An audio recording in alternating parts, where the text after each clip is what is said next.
하나님 말씀은 로마서 6장 15절부터 23절까지 말씀입니다. 한 절씩 서로 교독하시겠습니다. 그러면 어떻게 해야 하겠습니까? 우리가 율법 아래 있지 않고 은혜 아래 있다고 해서 마음 놓고 죄를 짓자는 말입니까? 그럴 수 없습니다. 여러분이 아무에게나 자기를 종으로 내맡겨서 복종하게 되면 여러분은 여러분이 복종하는 그 사람의 종이 되는 것임을 알지 못합니까? 여러분은 죄의 종이 되어 죽음에 이르거나 아니면 순종의 종이 되어 의에 이르거나 하는 것입니다. 그러나 하나님께 감사하는 것은 여러분이 전에는 죄의 종이었으나 이제 여러분은 전에 받은 교훈의 본에 따라 마음으로 순종함으로써 죄에서 해방을 받아서 의의 종이 된 것입니다. 여러분의 이해력이 미약함으로 내가 사람의 방식으로 말하겠습니다.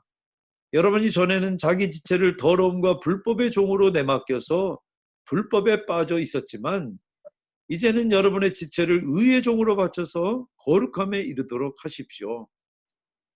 여러분이 죄의 종일 때는 의의 엉이지 않았습니다. 여러분은 그때 무슨 열매를 거뒀습니까? 이제 와서 여러분이 그러한 생활을 부끄러워하지만은 그러한 생활의 마지막은 죽음입니다. 이제 여러분은 죄에서 해방됐고 하나님의 종이 되어서 거룩함에 이르는 삶의 열매를 맺고 있습니다. 그 마지막은 영원한 생명입니다. 23절 같이 읽겠습니다. 죄의 삭은 죽음이요 하나님의 선물은 우리 주 예수 그리스도 안에서 누리는 영원한 생명입니다. 아멘. 거룩하신 하나님, 주님의 얼굴을 구합니다. 주님, 우리를 향해 밝은 태양빛처럼 우리의 어두운 구석들을 밝혀주시고 우리 마음 가운데 도사리고 있는 우리들의 우상들을 하나님 앞에 다 드러내게 하셔서 주님, 저희들이 우리 안을 그 부정한 누룩들을 다 내어버리는 것처럼 정결하게 하는 시간 되도록 이 시간을 주님 성령 하나님께서 역사하시고 친히 이 말씀으로 주님이 말씀하시옵소서. 예수님 이름으로 기도합니다. 아멘. 사람은 누구나 뭔가를 위해서 삽니다. 가장 중요하게 여기는 것들을 위해서 살면서 그 종이 돼버립니다. 돈을 가장 중요하게 여기는 사람은 돈의 종이 됩니다. 권력을 가장 중요하게 생각하는 사람은 권력의 종이 됩니다. 명예를 가장 중요하게 생각하는 사람은 명예의 종이 되고 자기를 가장 중요하게 생각하는 사람은 역설적으로 자기 종이 됩니다. 여러분 언제 가장 여러분들 가슴이 뛰고 벅차십니까? 거기에 대한 답변이 바로 여러분이 섬긴 대상일 가능성이 큽니다.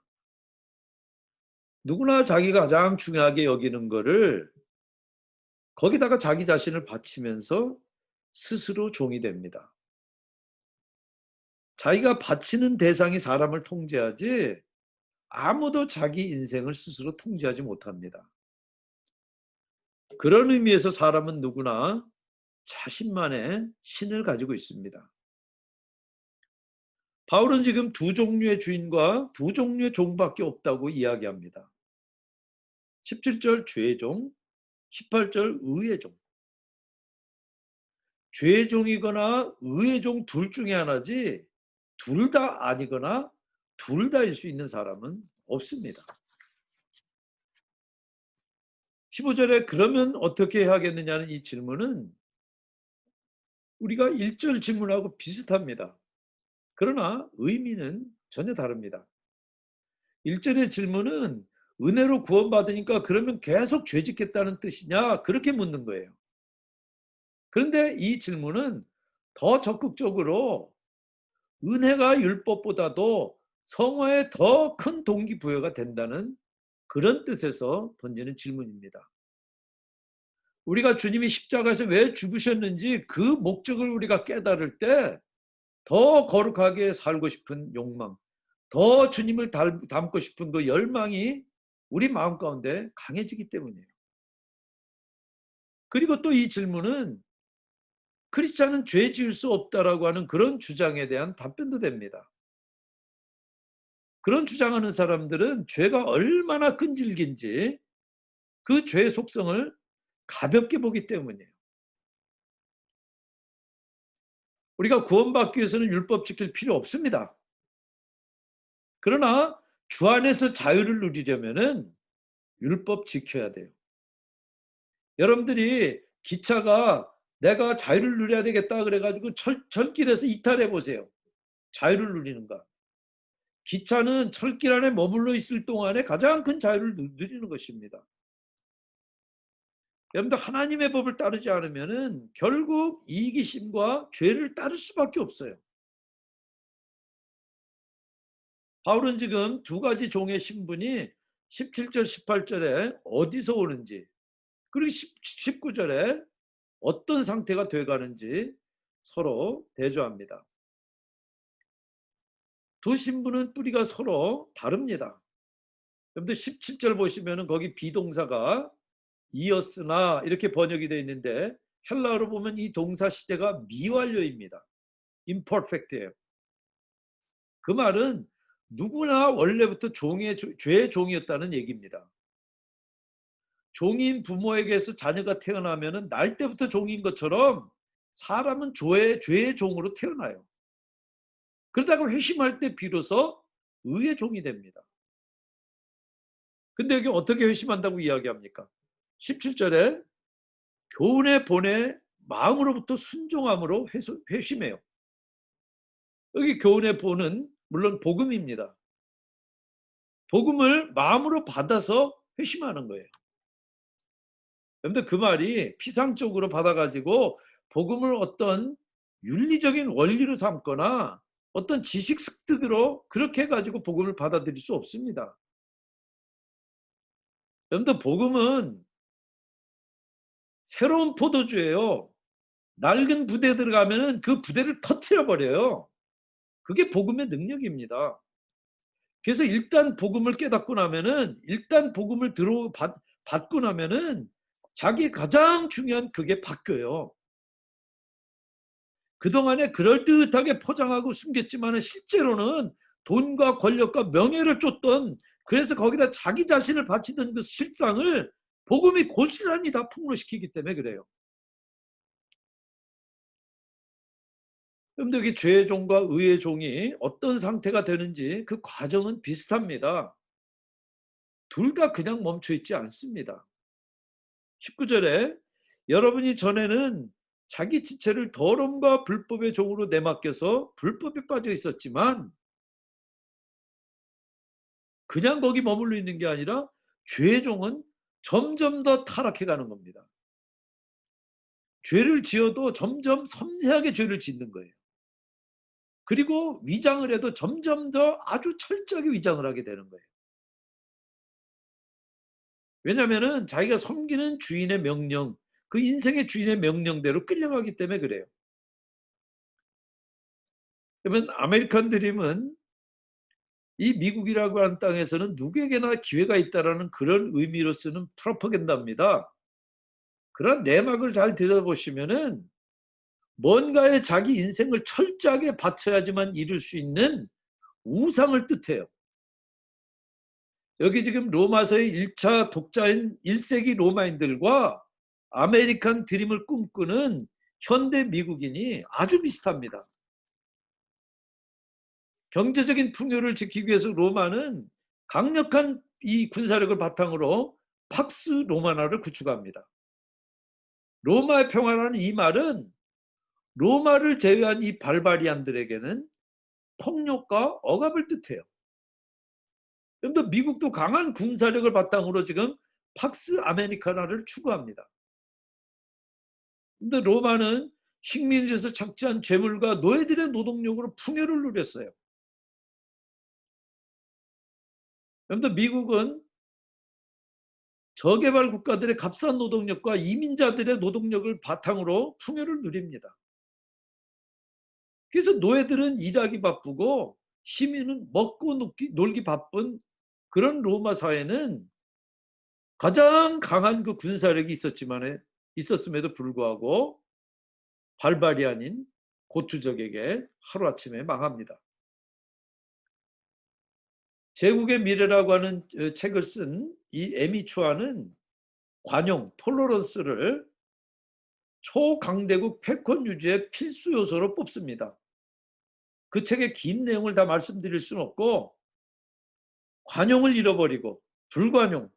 그래서 사실 로마 군대는 처음에 이 발바리안들하고 전쟁에서 이기면은 그 패전 그 상대국의 장교들은 장교로 사병들은 사병으로 그냥 그대로 받아들였어요. 그렇게 관용했습니다. 그랬던 관용을 잃어버리고 외국인을 혐오하고 국수주의와 함께 제국의 쇠퇴가 시작됐다. 그렇게 이야기하면서 미국이 지금 그러지 않느냐는 로마 제국을 빗대서 그렇게 비판합니다. 여러분, 현 정부는 자유무역 협정 FTA나 파리 협약 같은 이 기후 협약에 국가 간의 이 약속을 무시하거나 아니면 파괴버립니다.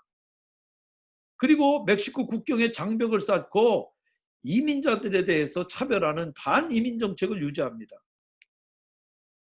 근데 놀라운 것은 절반 가까운 미국인들 그리고 개신교인들 85%가 그런 정책을 지지하고 있어요. 그러니까 지금은 백인 우월주의자들이 유색인종들을 공공연하게 모욕하는 일들을 너무나 쉽게 봅니다. 그런데 풍요는 정신을 썩게 만듭니다. 마약 중독과 폭력, 살인 같은 추악한 뉴스를 우리가 매일 지금 보는데 로마 사회가 그랬어요. 그런데 로마 사회는 남아 선호 풍조가 심했습니다. 아들을 낳으면은 안 버리지만은 딸을 낳으면은 필요하지 않으면 아고라 광장에다 버렸어요. 그렇게 버려진 여자아이들은 매춘합자가 데려다가 길러서 성노예로 만들었어요. 그러니까 2세기의 순교자 저스틴은 AD 100년에 태어난 분이에요. 수많은 로마인이 자기가 버린 딸들과 매춘한다. 그리고 여러분들이 잘 아는 것처럼 로마는 동성애로도 유명합니다. 바울이 지금 그런 로마 성도들을 향해서 이 편지를 쓰고 있는 겁니다. 여러분들, 개구리가 슬로우 쿠커에 잘못 빠져가지고 있다 보면은 조금씩 따뜻해지니까 좋아요. 그러다 어느 순간에 익어버리는 겁니다. 부도덕한 사회 속에 빠져 살면서 아메리칸 드림을 쫓아 살다가는 점점 무감각해져서 선정성과 폭력도 당연하게 여기게 되는 거예요.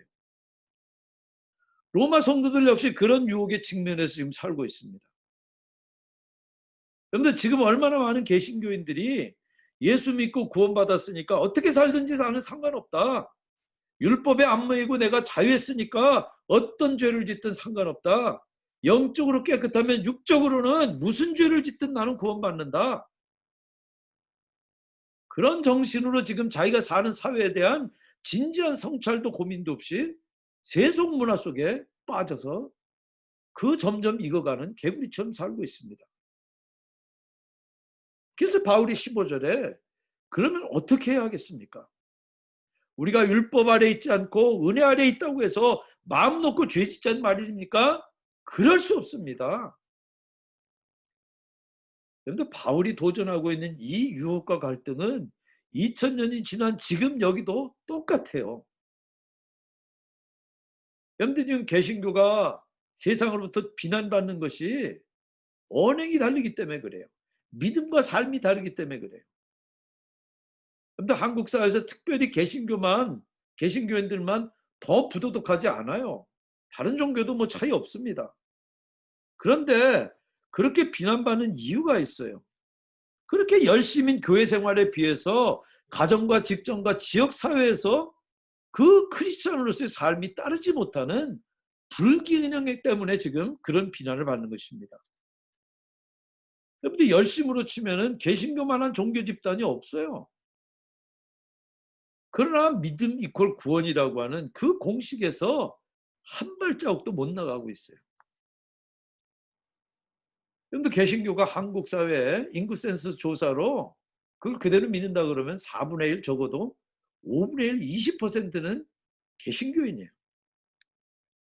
5 중에 한 사람만 정말 올바로 믿어도 분명 사회는 다를 거예요. 달라져야 돼요. 여러분들 OECD 국가 부정부패와 사회 투명성 조사가 해마다 나오는데 한국은 매번 바닥이고 갈수록 나빠집니다. 저와 여러분들만 올바로 믿고 믿음대로만 살아도 조금은 더 투명한 사회가 되지 않겠습니까? 그런데 현실은 투명은 고사하고 세상 법정에 이제 교회 지도자나 교인들이 쓰는 거 전혀 뉴스가 되질 않습니다. 의의 종이 아니라 죄의 종으로 살기 때문이에요. 믿음이 아니라 세상 풍조대로 살기 때문입니다. 로마서의 1차 독자인 지금 로마 교인도 비슷해요. 의식 없이 살다가는 죄의 종으로 살던 그 옛 습성은 못 벗어납니다. 그러면 이 부도덕한 그런 풍조에 물들 수밖에 없고, 그 점에서 로마서는 지금 여러분들을 향한 바울의 정말 애절한 호소예요. 그런데 당시 종은 이 시민의 노예였습니다. 시티즌에. 여러분들 종이 농부나 기능공 같은 노예만 있는 줄 아세요? 회계사, 교수 같은 전문직 노예도 있었습니다. 그래서 여러분들 교육학이라는 이 페다고지가 나온 것이 페다고고스라는 말이 그게 가르치는 노예라는 뜻입니다. 얼마나 돈 많이 벌고 얼마나 중요한 일 하느냐가 기준이 아니에요. 소유한 주인 마음대로 부릴 수 있고 처분할 수 있는 게 그게 종이에요. 적어도 미국과 한국은 지금 종은 없다고요? 여러분들 미주리가 인신매매 많은 주인 거 아세요? 목에 쇠사슬이 묶인 채 성노예로 잡혀와가지고 자녀들까지 낳게 만든 그 범인 잡힌 게 지금 얼마나 됐습니까? 얼마나 인생들이 처참하게 무너집니까? 근데 노예제도는 노예뿐만 아니라 주인도 똑같이 인간성을 파괴시켜버립니다. 바울은 지금 그런 당시의 노예제도를 비유로 해서 죄의 종, 의의 종을 지금 대비시키고 있는 거예요. 여기 지금 바울이 전엔 죄의 종이었다라고 하는 이 말은 그리스도인들이 살고 있는 세속사회에 대한 진단이기도 해요. 여러분들 로마 제국은 멋있지만은 죄의 제국입니다. 그리스를 정복해서 유럽, 아프리카, 중동까지 지중해 전역을 장악한 강력한 제국이 돼요. 세계 초강대국으로 가장 강한 군대력을 가지고 식민지마다 군대와 총독을 보내서 다스렸어요. 근데 제국은 어떤 군사적인 정치적인 힘만으로 못 다스립니다. 하나라고 하는 유대감이 필요해요. 그래서 식민지마다 로마의 가치관과 생활 양식을 퍼뜨렸어요. 그것이 바로 쾌락을 최고로 삼는 가치관이에요. 그리고 그 가치관의 뿌리는 인간을 영과 혼으로 구분해서, 영과 육으로 구분해서 육적인 쾌락을 추구한 그 헬라 가치를 로마가 이어받았는데, 식민지가 로마의 통치에 거부하지 않는 한에는 어떤 육체적인 부도덕도 용납하고 오히려 정치적인 목적에서 쾌락주의를 퍼뜨렸어요. 그러니까 겉을 그럴듯하게 포장을 해도 속은 탐욕과 쾌락입니다. 그래서 종이라는 얘기예요. 그런데 파렴치한 행위가 아니라 탐욕이 죄입니다. 남에게 피해 안 입히고 그러면 내가 죄 없다 그러지만은 바울은 지금 남에게 피해 안 입혀도 부도덕한 일에 자기 자신의 그 몸과 마음을 내주면 그게 죄라는 얘기예요. 세상 그게 무슨 죄냐 그래요. 그러나 성경은 분명 육체적인 소욕을 따라 사는 것이 죄의 종이라고 이야기합니다. 여러분 어떻습니까? 로마인들과 다릅니까? 미국의 교육과 정치, 경제, 무엇보다도 영어 배우러 온 분들이 우리 교회에 많지만 미국도 로마처럼 이기적이고 자기 중심적인 탐욕이 그 한가운데 있어요. 지금 여러분들 우리가 주님의 뜻을 알려면 시대를 분별해야 됩니다. 거기 감춰 있는 죄의 모습을 통찰할 줄 알아야 돼요. 정말 화려하고 포장한 싱싱한 그 포장만 보는 것이 아니라 거기에 감춰져 있는 추하고 썩은 그 진면목을 우리가 복음을 가지고 감별할 수 있어야 되는 것입니다. 바울은 지금 풍요로운 소비와 이 쾌락의 도시 로마에서 성도들이 그런 이방 문화에 별 생각 없이 살기를 원치 않습니다. 아, 난 은혜 속에 사니까 상관없어. 세상에 썩든 말든.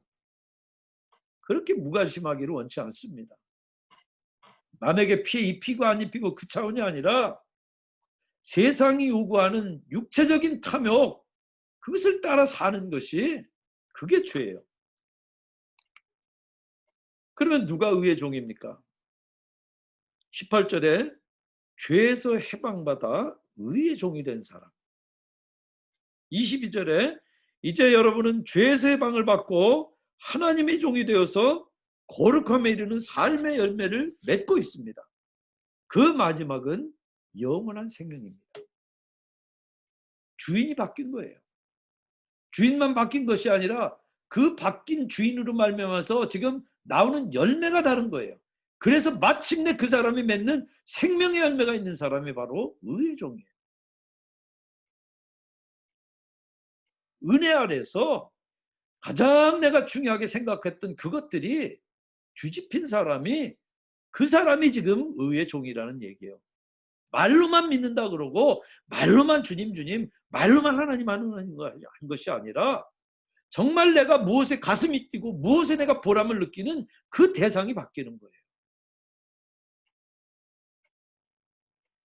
바울은 과거에 죄 아래 있던 모습과 현재 은혜 아래 있는 모습을 19절에 전에는 이제는 21절에 그때 이제 와서 전에 그때는 죄의 종이던 여러분이 이제 의의 종이 된 사실을 시기적으로도 대비시켜요.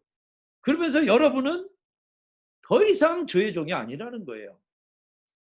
지금 바울은 임페러티브를 이야기하는 게 명령형을 이야기하는 것이 아니라 인디케이티브를 이야기하는 거예요. 여러분들의 주소가 지금 죄에서부터 의로 완전히 옮겨졌다는 거예요. 그럼 이 말을 오해하는 사람들이 있습니다. 구원파 같이 그리스도인은 절대 죄 안 짓는다고 그래요. 그럼 바울이 왜 스스로 죄인의 괴수라고 이야기합니까? 그것도 순교 직전에 가장 완숙한 사도가 어떻게 그런 말이 입에 담습니까? 근데 진리에 가까이 다가갈수록 자기 무지를 자각하게 됩니다. 그런 것처럼 우리가 은혜 앞에 깊이 들어갈수록 자기 죄를 더 분명하게 자각하고 바들바들 떨게 되는 거예요. 또 다른 오해는 그리스도인은 죄 지어도 이미 구원받았으니까 상관없다는 주장이에요. 그런데 아무리 구원을 확신해도 죄는 짓는 사람을 송두리째 파괴시킵니다. 그런 파괴력이 있어요. 그러면 바울이 지금 죄에서 해방됐다는 말이 무슨 뜻입니까? 왜 여러분을 죄에서 해방된 사람이라고 이야기합니까? 그냥 수식어입니까? 주인이 바뀌었기 때문에 그래요. 그리스도인은 의의 종이기 때문에 그래요. 의를 의존해서 살기 때문에 그래요. 그리고 의를 의존해서 산다는 얘기는 의를 기준으로 삼는다는 얘기예요. 그 말은 정향성, 오리엔테이션을 이야기하는 거지 퍼펙션, 완전성을 이야기하는 게 아니에요. 여러분들 그런 정향성을 가지고 살아도 끈질긴 죄성 때문에 우리가 얼마나 자주 실패합니까? 지난 한 주간 동안에도 저도 여러 번 실패하고 넘어졌어요. 그러나 늘 무엇이 옳은지 하나님 나라의 세계관을 기준으로 생각하고 판단하고 결단하고 사는 것을 이야기해요. 여러분들 이 세상은 의가 아니라 탐욕이 판단 기준입니다. 그러나 그리스도인은 주님이 옳게 여기시는 것이 그것이 기준이에요. 세상은 모든 걸 다 돈벌이하고 그리고 나한테 이익이 되는 것하고 연관을 짓습니다. 그러나 성도는 돈벌이나 자기 이익이 아니라 의와 연관을 짓습니다. 그렇게 살 때 여러분은 죄로부터 해방된 의의 종으로 사는 것입니다. 그래서 팀 켈러가 아주 재밌는 예를 들었습니다. 누가 여러분을 깎아내리는 말 하는 걸 들었어요. 그때 여러분은 죄의 종으로 자신을 내줄지 의의 종으로 자신을 내줄지 선택할 수 있는 기회가 온 거예요. 자신을 잘 보이고 싶은 그 욕망이 주인이 돼버리면은 이 인간이 지금 무슨 짓을 한 거야? 나를 얼간이로 하나? 망신을 줘야지. 그런 생각에 자기를 내맡겨 보세요. 여러분은 사나운 말투로 맞받아치거나 언젠가 기회가 되면 보복할 겁니다. 그러나 주님은 이 상황에서 어떻게 하실까? 주님이 옳게 여기시는 것이 여러분을 지배하는 동기라면은 이렇게 말할 거예요. 귀신같이 내 단점을 어떻게 알았지? 동기는 날 도우려는 동기가 아니라 악한 동기로 불순하게 이야기했지만 감사하게도 저 이야기를 판단할 사람은 저 사람이 아니라 내 재판관이신 우리 주님이시지. 주님이 은혜 아래서 나를 있는 그대로 받으셨는데 저 사람의 평가가, 저 사람의 폄하가 무슨 상관? 그렇게 선택하고 여러분들이 의에 여러분들을 맡기실 때 여러분에게 책임 있는 부분은 주님께 진정으로 회개할 것이고 깎아내린 그 사람도 부드럽게 그리고 페이백하는 것이 아니라 따뜻하게 대할 수 있게 되는 것입니다. 여러분들 의를 기준으로 사는 게 성도입니다. 미국 왔으니까 아메리칸 드림 못 이뤄서 부끄럽습니까? 남보다 적게 벌고 그리고 덜 알려져서 덜 분주한 게 부끄러울 이유가 뭐가 있습니까? 조금 불편하지 부끄러울 이유가 하나도 없어요. 근데 궁극적인 삶의 토대인 이 의를 위해서 못 사는 것이 부끄럽지. 여러분들 가난하거나 여러분들 내세울 것이 뭐 그렇게 대단한 게 없다는 것이 부끄러울 이유는 하나도 없어요. 비록 이 땅에서 이 연약한 육체 때문에 내 성정 때문에 의를 온전히 이루기 어렵더라도 의를 기준으로 그 오리엔테이션을 우리가 살아간다면은 바로 여러분이 죄에서 해방된 의의 종이에요. 그렇게 살려고 정성을 다해서 힘쓸 때 여러분 안에 계신 예수의 영 성령께서 여러분을 도우세요. 여러분을 의에 속한 자들로 성화를 하도록 도우세요. 여러분들 19절 22절에 거룩함으로 번역된 명사가 헬라어로 성화란 뜻이에요.